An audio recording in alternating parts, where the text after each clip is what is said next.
we're going to be hearing from somebody who I think has a very, very interesting take on mental health issues.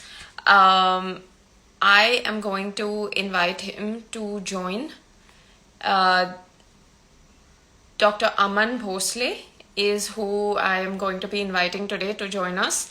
And he comes from an interesting background. His father is a sexologist, one of the initial few in the city of Bombay, and his mother is a psychologist. And that makes a fantastically unique combination. So we have Aman right here. Aman, of course, is a psychologist and a PhD in transactional analysis and also an author, actually. So, and he has his own unique journey of how he sort of, I think, meandered around in a couple of different professions and is probably back to what his childhood decided for him. So, hi, Aman, how are you? Hi Shraddha, how are you? I'm doing all right. Can you hear me nice and clear? I can, yes, All yes. right. All right. So, how has the lockdown been? The mandatory question these days. No, isn't it? It's been intense. I mean, we got to make do with what we have, and most importantly, try to find ways to keep ourselves busy and creatively occupied. And I think everyone's finding themselves in the similar boat. There are some days where we're all a bit cooped up and irritable, and there are some days where we have these new ideas to do new things. So I think this is a very unique time for all human beings to realize that we're not so different after all. We have the good days, the bad days, the weird days, the tired days.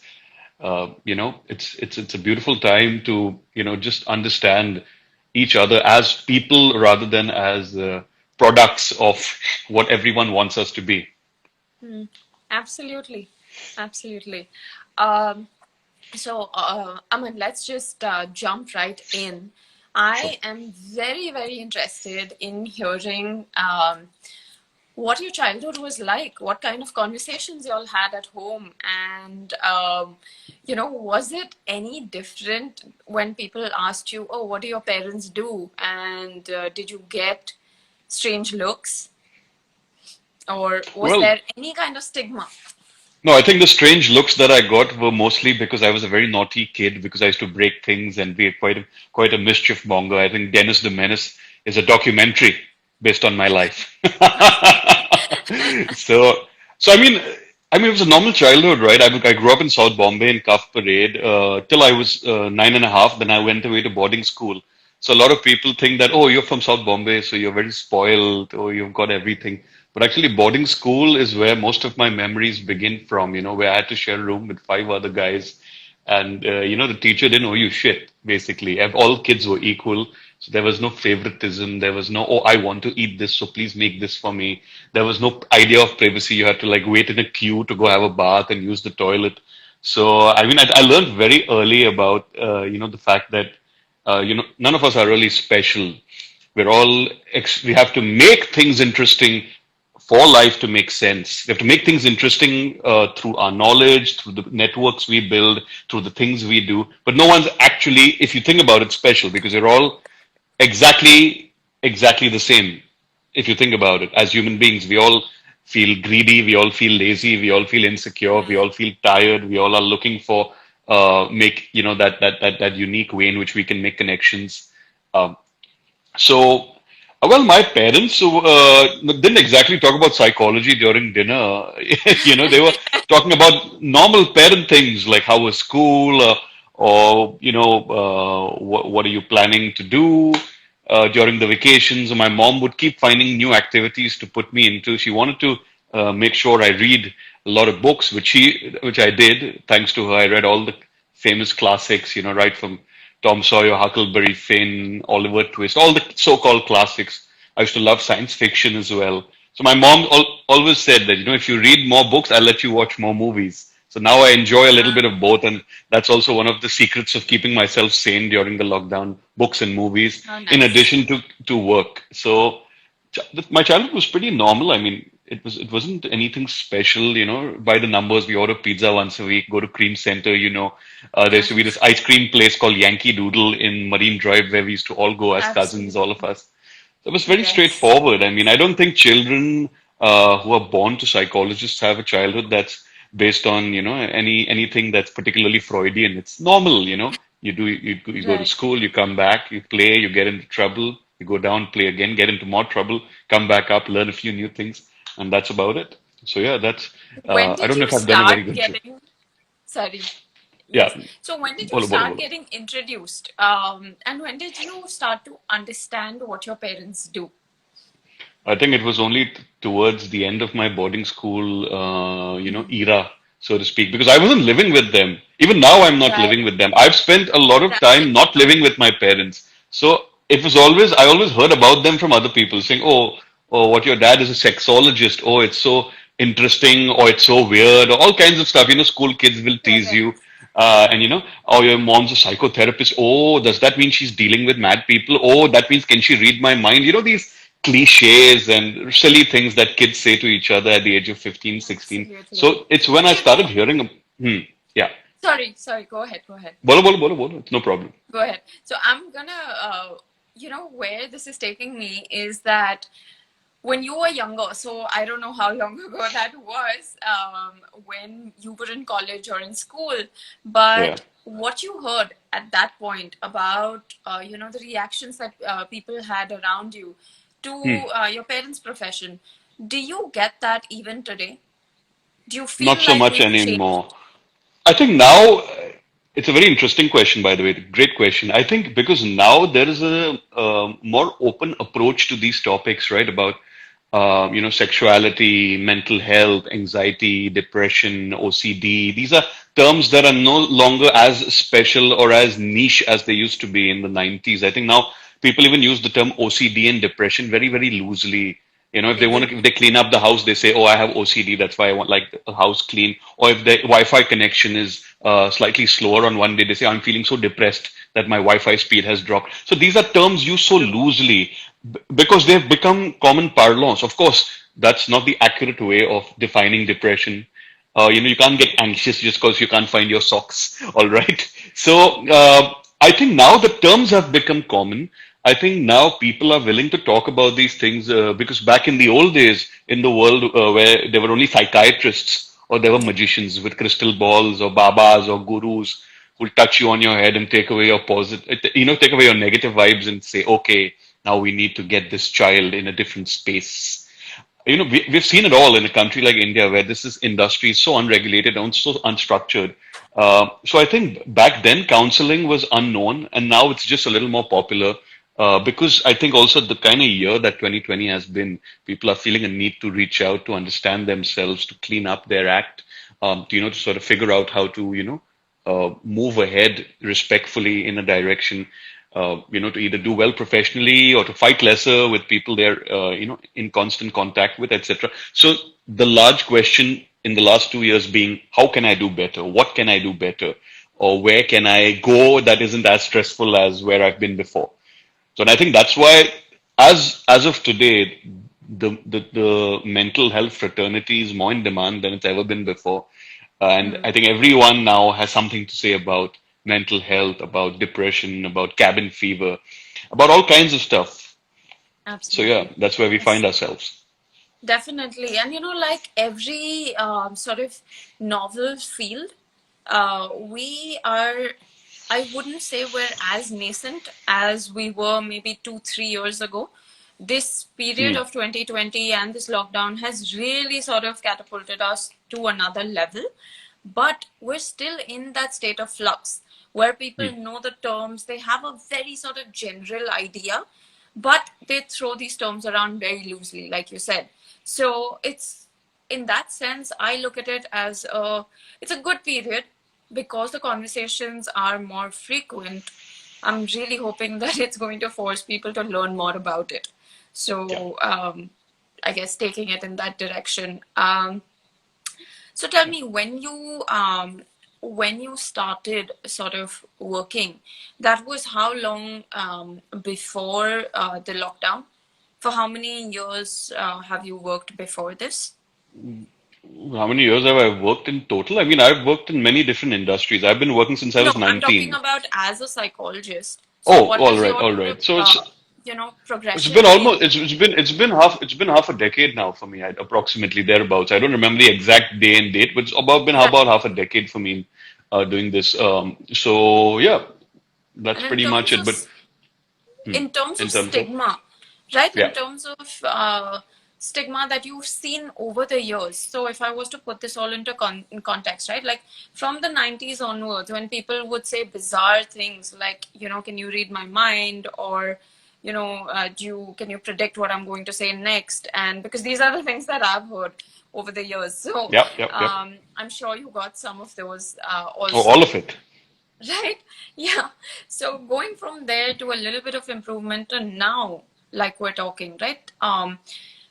What is your understanding of how people have suddenly changed over the last sort of, let's say, just 3 years? Well, it's a question of demand and supply, isn't it? I mean, in the last couple of years, I think, I mean, of course, this is a very rough statement to make, but ever since Deepika Padukone came out and started talking about depression, and, celebrities started talking about how they've struggled, even, recently the Friends reunion took place, and everyone's talking about how, Matthew Perry was struggling with drugs and, maybe some form of depression and alcoholism as well. Ever since celebrities started talking about it, Sushant Singh Rajput passing away last year, very unfortunate. So ever since it started hitting the so-called high-profile candidates of our society, people started becoming interested in it, saying, "Hey, what is this thing called depression that people seem to be talking about? Because I suppose my mom has it too."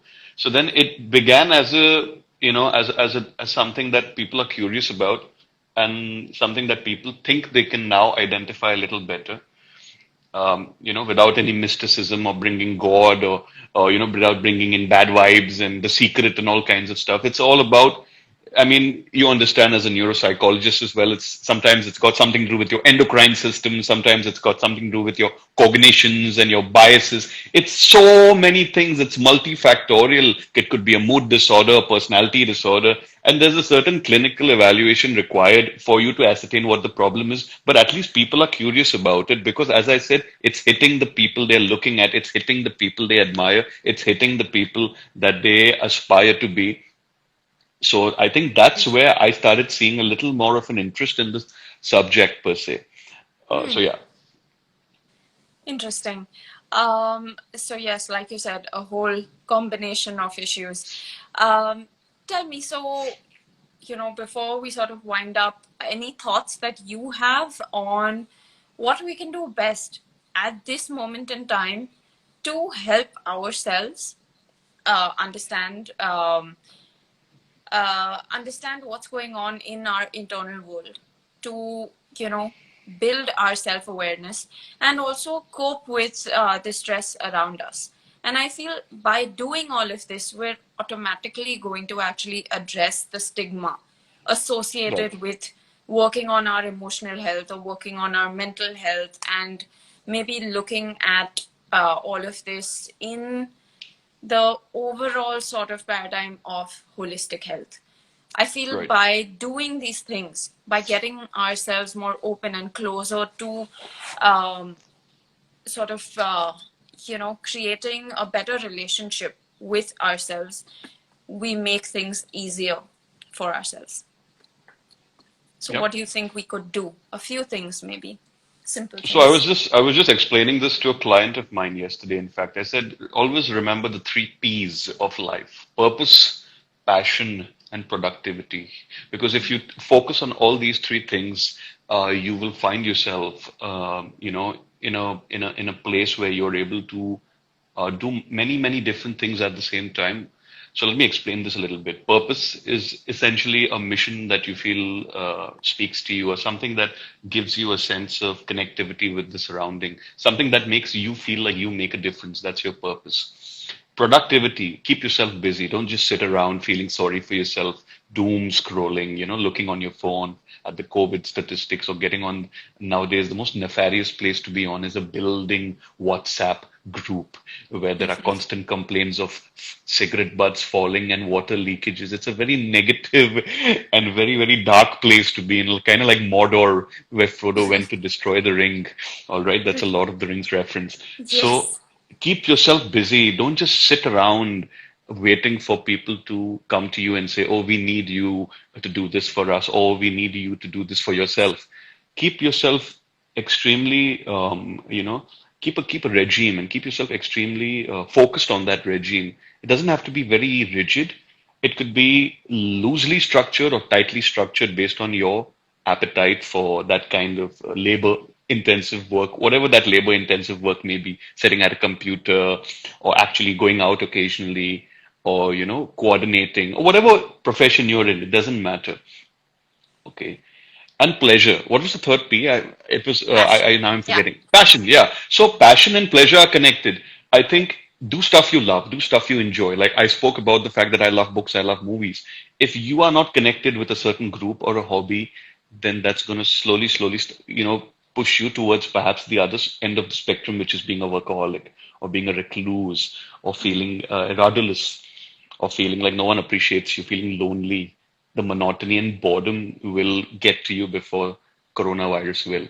All right. Right. So it's very important to find something to be very passionate about, and you will only be passionate about it if it gives you pleasure, if you enjoy it, if you love it. So if you want to bake freaking cupcakes, do it. Bake the damn things, give it to your neighbors. If you want to read, if you want to watch movies, if you want to dance, if you want to do some kind of cardiovascular exercise, you want to do yoga, whatever it is, please do it. If you want to do a short course online, and there are many courses. You don't have money, don't Mm, pay money. Come for true. every Insta-Live that you think makes sense to you. It's free, right? We're not charging you for this. All Right. right. Or you could even learn on YouTube. There are so many skills you can pick up that may augment you as a professional, or that may even help you pivot to a completely new direction as someone who's working or who's looking to reorganize what he or she does for money. So there are opportunities to be grabbed. So that's where you keep yourself productive, but you also need to be passionate. You also need to have some downtime. So relax. Your WhatsApp messenger is not going to save the country, all right? The vaccine is going to save the country. So don't be addicted to your phone. Give yourself some time away from your phone and explore various moods and themes and experiences throughout your day. So this is what I recommend. No 2 days should resemble each other identically. Mix Mm, things up a little bit, mix things up, and makes time to exercise is something I keep telling people as well. Okay, you might be a little bit lazy, you don't want to go and do something very intense, but even if you can take half an hour from your schedule to, do a little bit of cardio, a little bit of, even if you want to just do a brisk walk, do it. I think half an hour is not much to ask for, especially since people are at home, largely not going out. Uh, Connect with absolutely. old friends as well. This is something I recommend. Make a call, just say hi, just say, hey man, I was thinking about you. How are you? And, just try to understand what their journeys have been, what their experience has been with COVID. I think at this time, Shraddha, everyone wants a sympathetic, confidant. Everyone wants someone who can listen to what they are feeling like. Yes. So it doesn't necessarily have to be a counselor. It can just be a Yes. friend as well. So these are Yes. a few suggestions that I would give right off the bat on how to keep yourself, sane, so to Yes. speak. Yeah. Yes. Thank you for that. That was actually, I think, really comprehensive. I like the concept of the three P's. And I'm a huge proponent of the concept of ikigai and finding purpose and meaning and just creating more intention in everything that you do. Um, and I think apart from that, productivity, remaining functional is, I think it's a very big sign in sort of, giving yourself the feedback in terms of how you're doing. Are you as productive as you were, or are you as functional as you were maybe a month ago or a week ago? Are you able to stick to your routine?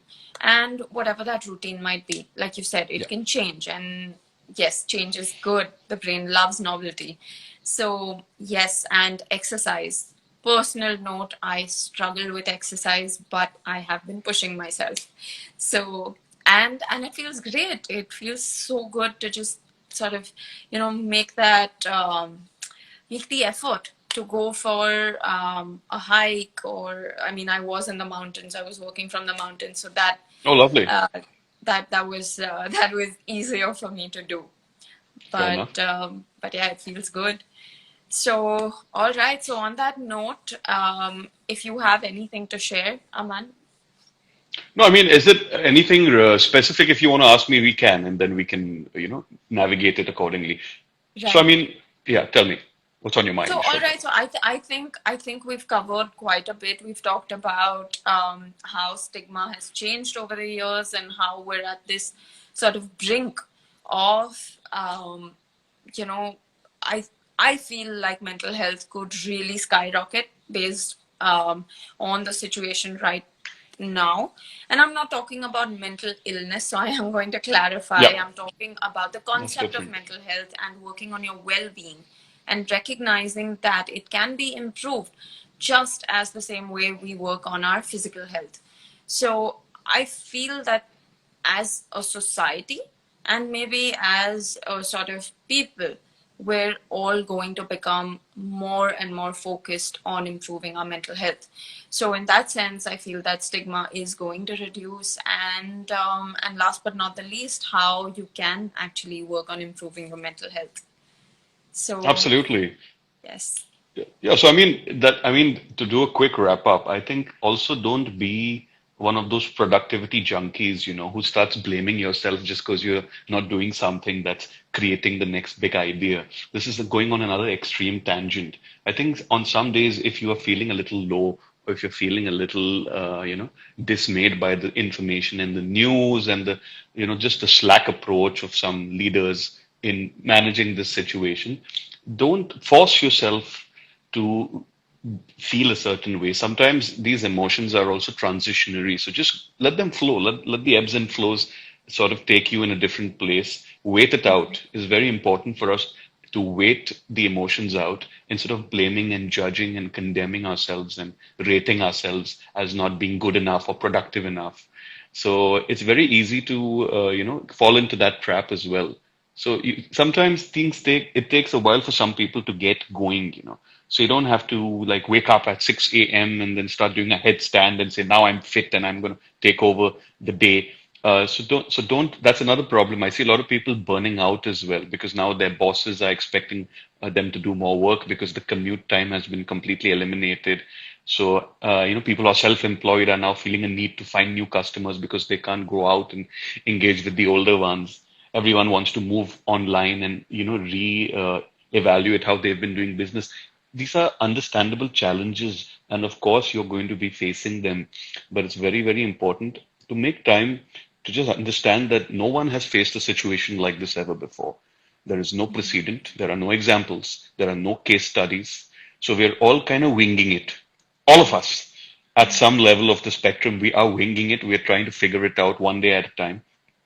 So if you find yourself uncertain or discouraged, understand that everyone goes through that at some point in this unfortunate period that we're living through. But you can come out stronger and a lot more resilient and smarter if you read and learn new things and make time for yourself. So that's what I have to say.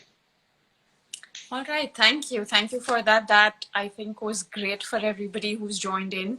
We did have somebody talk about what she's taking away from this. So Dhwani Gala actually mentioned that she's taking away a couple of very specific things from what you said, and I completely agree with her. I think just listing out all of the things that we can do and also allowing ourselves to make mistakes or struggle a little bit to get to where we want.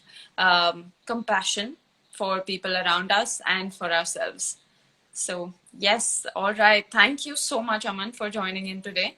My And absolute pleasure. it was great to catch up with you. All right. Yeah, it's been awesome. Fantastic to see you as well. Very long time. Thank you for Yes. having me. All right. Thanks. Bye bye. All right. Bye-bye. Yes. Bye. See you. Bye. Bye. All right. Okay. So, All right. yes, so that was all right. I'm not sure. I think all right. So You're Aman not is still sure? here. I'm still here. Oh my Yes, goodness. yes, Oh yes, no. yes. Sorry. Where's the magic button? I was wondering what was happening. Usually there's a lag, and That's all right. yeah, You can save the live, Shraddha. It's all right. You can save the live later. People can see it as well. Okay. yes, Make sure you yes, do that. All yes, right. exactly. All right. I'm going to leave now. Take care. Yes. Bye. All right. Thank you.